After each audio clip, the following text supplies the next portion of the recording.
everyone, this is RadTechShoe, and I have some interesting news for you. I just got back from my very first WWE Pay-per-view event. As a matter of fact, any event I've ever been to. I've never been to even one. This was my first ever, and it was WWE Battleground at the Scottrade Center in St. Louis, Missouri, and I had a absolute blast. It was so much fun. It was kick-ass, and I wanted to go through the roster with you guys, go through my events that I went, all the matches that happened, and just the overall experience that I had. So first off, right off the bat, we had the opening match. It was really like the pre-show match. The pay-per-view hadn't started yet, so it was kind of like the warm-up match to get everyone, amped up and ready to go. And it was R-Truth versus King Barrett. And for those of you who don't know, the rivalry between R-Truth and King Barrett, R-Truth has been parading around the last several weeks wearing this, towel and carrying a plunger like it's a scepter or something. And he's wearing this little, I think, a tinfoil crown that he made himself. And he's been parading around as a king, and it's been pissing off King Barrett because King Barrett won King of the Ring. And R-Truth's been mocking him for the past several weeks, acting like he's the king. So Barrett went out, did what needed to be done, accomplished his mission, and put an end to R-Truth once and for all. Now, will that keep him from, doing it some more? We don't know. But the match between R-Truth and Barrett was for the crown, for the King of the Ring crown, and Barrett successfully retained his King of the Ring crown, so he is still King Barrett.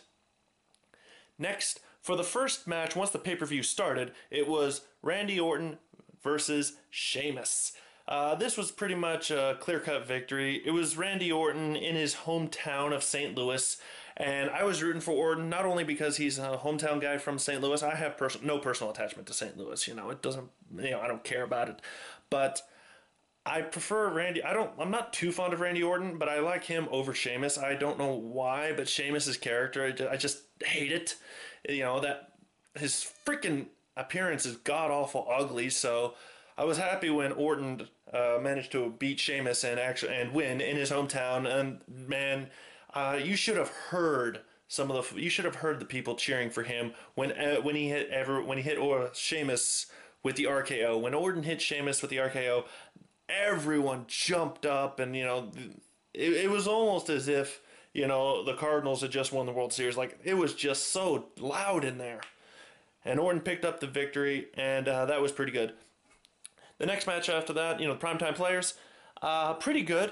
I'm not a huge fan of the Primetime Players or the New Day. As you can tell, I have kind of neither of those teams I really like. My favorite tag team right now is Cesaro and Tyson Kidd, but since neither of them are in the tag team picture at the moment, it's mostly the New Day and the Primetime Players. I really couldn't get into the match. It wasn't too bad. It was definitely the low point of the night. Not too many people got into it.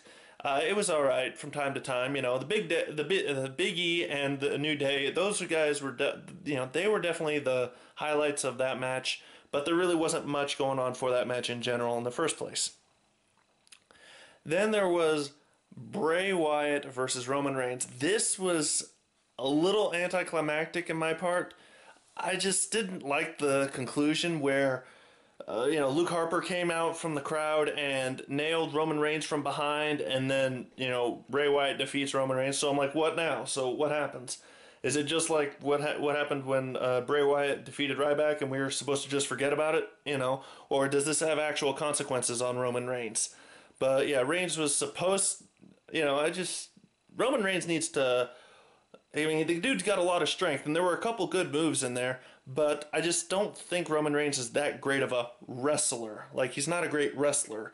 He's more of like I just don't see him doing that many great technical moves. So I think if he works on his technicalities, if he works on his technical aspects of his wrestling, I think he'll be a great wrestler. And then there was a cancellation. Unfortunately, with Ryback has a staph infection in his knee, and he was unable to compete tonight. So the triple threat match for the Intercontinental title between Ryback, Big Show, and The Miz, that got canceled. So we got a replacement triple threat match with the Divas. The WWE Divas, along with some of the new NXT Divas, Sasha Banks, and Charlotte, and and Brie Bella from Team Bella. All three of them competed in a triple threat match with all of their friends around the side. All members of all three teams were there. However, only one member from each team was able to compete. And as Charlotte applied the figure four to Brie Bella for the win, it was a pretty fun match. A lot of gorgeous ladies. And I gotta say, it was nice to see that the Divas actually got a slot on the pay-per-view because they weren't originally supposed to. So after that, we were given some information. We were treated to a fight between Kevin Owens and John Cena for the United States title. This match was definitely amazing. And if it weren't for what happened during the main event, this would probably be the highlight of the night. Kevin Owens and John Cena put on a great show. Aside from the sloppy springboard stunner that Cena did, the match was pretty good. I do appreciate the fact that Kevin Owens and John Cena both went all out. Owens did some amazing moves. John Cena with an AA off the top rope, and it was the third AA on Kevin Owens, and it still didn't put him away. That was awesome. So John Cena put Owens in the STF and made him tap, and so Cena 2, Owens 1. Cena takes the feud, and he retains the U.S. title. So what happens between him and Kevin Owens from here on out? No one knows. But that was a great match. I didn't get to see any of their previous matches of the first two, so this one was definitely, the fact that I got to see the grudge match, it was insane, and it was very, very good. Kudos to John Cena and Kevin Owens for putting on a great performance and making it entertaining as hell. We were treated to a special promo, if you can call it that, by The Miz. The Miz came out and started commenting about Ryback, and, him and Ryback when they were back in their tough enough days, and how Ryback managed to always be, whining or in pain or injured. He's like, when the going get tough, Ryback gets injured, and everyone was booing. Of course, I like The Miz. I like the fact that he's a cocky little shit, and I just like I was rooting for him in the triple threat match between him, Big Show, and Ryback. I wanted The Miz to win if the triple threat match had happened, because I always root for the little guy and the underdog. I prefer, those guys to win. So in the middle of Miz talking shit, Big Show comes out, KO punches Miz, lays him out flat in the ring, doesn't say a word, and then just goes right back. It's like literally walk out, punch, go back, and I'm like, great. Big Show does what he does best, and we can all move on with our lives now. And it is time for the main event. Oh my god, that was so fucking fun. Man, I don't know what was so much fun. The hype building up to it, or the fact that I actually got to see Seth Rollins thrown around like a fucking rag doll. I was rooting for Seth Rollins. I'm rooting for him. Don't get me wrong. Like I said, I want the little guy to win. I root for the underdogs. And the fact that everyone expected Brock Lesnar to come in and thrash him and throw him around, and he did, and Seth Rollins still managed to retain the title was amazing. But how did he retain it? Why, some interference from The Undertaker. When the lights went out and The Undertaker's music hit, the whole place, I swear, we could have probably shattered a decibel record for that arena. The whole place, everyone on their feet, jumping, screaming. Oh my fucking god. It was so insane. And when the lights come on, there's The Undertaker staring Brock Lesnar down in the face, in the middle of the ring, and Seth Rollins and the referee are nowhere to be found. I'm like, where's the referee? Where's Seth Rollins? Did they both get, teleported into a different dimension? And I quickly saw Seth Rollins just run into the back with the title, and I'm like, oh, he's gone, okay. And Undertaker manages to choke slam Brock Lesnar, a little payback, and then he hits him with not one, but two tombstone pile drivers. And then as he walks to the back, he holds up his fist in the air, and lightning all over the arena. Thunder clashes everywhere. Oh my god, it was so fucking awesome to see The Undertaker in person, and he got payback on Brock Lesnar.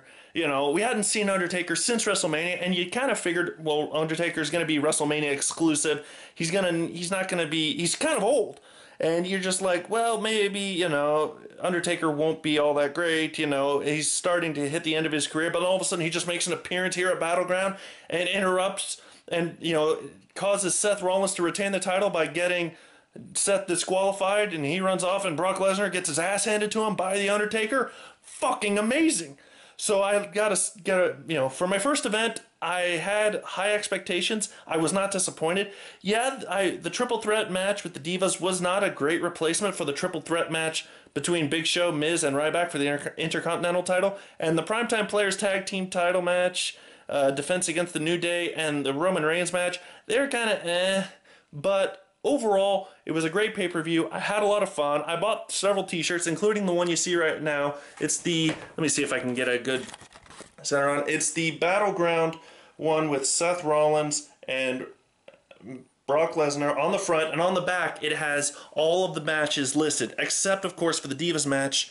That was a last-minute replacement for the Intercontinental Championship triple threat match, and the pre-show match between King Barrett and R-Truth, that was not technically on the pay-per-view, so it's not on the shirt as well. So, you know, it's whatever. But anyway, it's a great match. I got a couple of other shirts, and I'll show them off in the video later. As for right now, that's in a different video. I'll show them off. But, you know, I just wanted to make this little recap video and let you guys know where I was all day and the fact that I had a fucking great time at WWE Battleground. My first WWE event I've ever been to. It was a pay-per-view.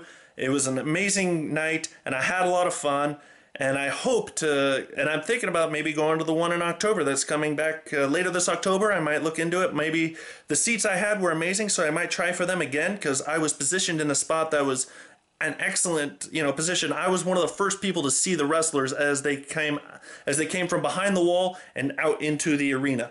I managed to actually be one of the first people. I was one of the first in the first row on the back end of that, so I couldn't really see, so I was like 10 rows behind the people who were right in front of the ring, but I was one of the first people that was closest to the giant Titantron and where the wrestlers would actually exit that little area and then walk down the center ramp. I was one of the first people to see them as they came down to the ring every time. So that was a great spot. For $100, I'll take that.